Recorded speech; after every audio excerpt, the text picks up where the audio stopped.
So, welcome all out there in the digital landscape. Yo, last time we talked about uh, the Greco-Persian Wars and the Battle of Marathon. Well, now we're going to pick up Darius has died, Xerxes has become king. And Xerxes became king in 486 BC. And in 480 BC, he is just furious that the Greeks have been able to defeat the Persians, and this is bothering him.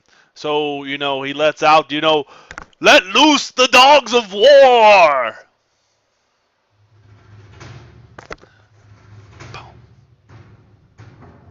So he masses forth 180,000 soldiers.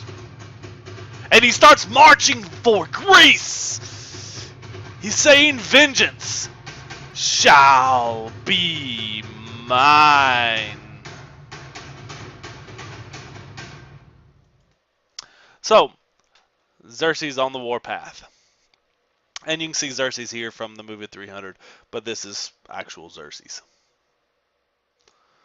We're going to look at three different battles in this video, one being the Battle of Thermopylae. This is the one made famous by the movie 300. And it was famous before that as well, about the 300 Spartans. Thermopylae was a narrow mountain pass, and they have they were fighting, and a little background is they had been fighting the Athenians and the Spartans, and a lot of them had been fighting the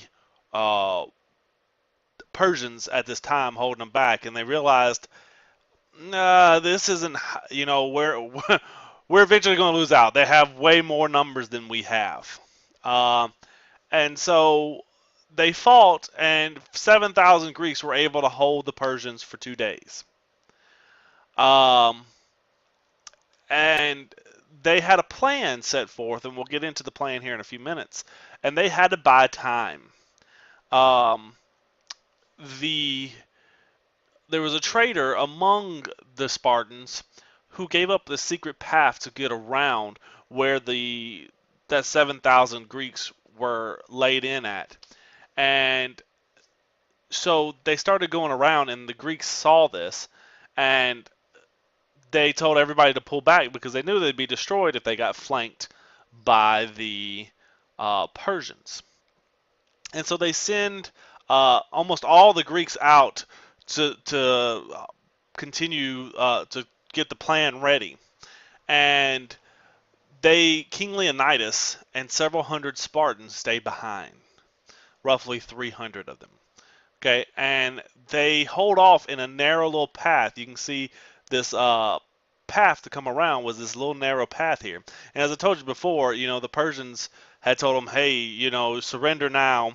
Our army's so mighty, we'll fire so many arrows that, we block out the sun. And he's like, oh, that's good news. Hey, we'll fight in the shade. Won't be so hot. I mean, the Spartans were some tough mamma jammas. And the King Leonidas and the rest of the Spartans that stayed knew this was a death sentence. They knew they wouldn't survive this battle. Because they were going up against an army of 180,000, but they're 300. But that was the Spartans, man. That's how they rolled. They were like, man, we'll fight you to our dying breath. And they knew that they would stand, and they had to hold the Persians for another day or so. And they wound up losing the battle, but they gained enough time for the Greek plan to actually work. So the 300, including King Leonidas, were killed there in Thermopylae. So let's find out what the plan was. I guess let me show you this. You can see the plan comes down here to Salamis. And here's Thermopylae.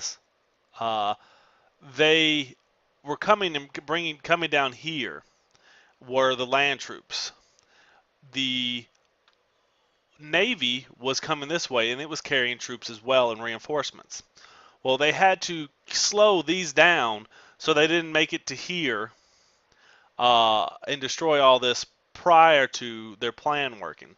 And part of their plan is to wipe out the Navy and reinforcements, and then to win this ultimate battle here. And we'll talk about these other two battles. And you can see as they came down here and attack Athens as well.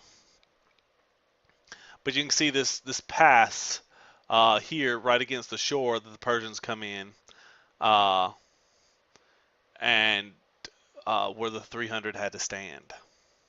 All right, the Battle of Salamis. This was more of a navy battle. Okay, um, this was in 480 BC. There was 200 Greek ships, which was a much smaller number than the Persian fleet. Now, the Persians had a lot of things kind of going against them. They didn't know, the fleet was so large, they couldn't get into like coves during the stormy weather. And there were storms that happened during this time, and some of these ships, throughout some of the storms that happened throughout this chase, crashed a lot of these and sunk a lot of these ships into the rocky cliffs and so forth. So that's one thing that wore down the Persian navy.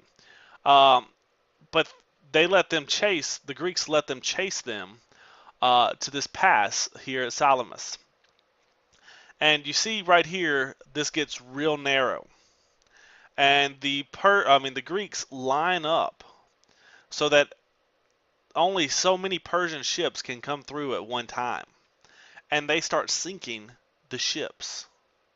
They start taking them out, and as they're coming from back here, still flying in, these up here getting sunk, and more keep coming in, and it's building up this whole massive area in which these ships are going down, and it makes it even harder for more Persian ships to get through. And so the Greeks defeated the Persians here at the Battle of Salamis. And then finally comes the Battle of Plataea. In 479 BC, the Greeks rallied together. One thing, the story of the 300 Spartans who stood was very motivating to a lot of the Greeks, as well as a lot of the other stuff that happened. So the Greeks are all rallying together because remember, until this point, they really saw themselves as their own separate city-states and so forth. But at this point, they come together and create the largest Greek army ever, 110,000. Uh, and they were better armed than the Persians because the Greeks knew how to work their metal very well and stuff, and was very well armed. And at this battle, they defeat the Persians. Okay, uh, and this kind of ends the Greco-Persian Wars. This last and final defeat of this massive Persian army of 180,000, as well as the defeat of their navy. And then by 330 BC, Persia's last king dies, and we'll get into that as we talk about Alexander the Great and so forth. All right. Well, until next time. Deuces!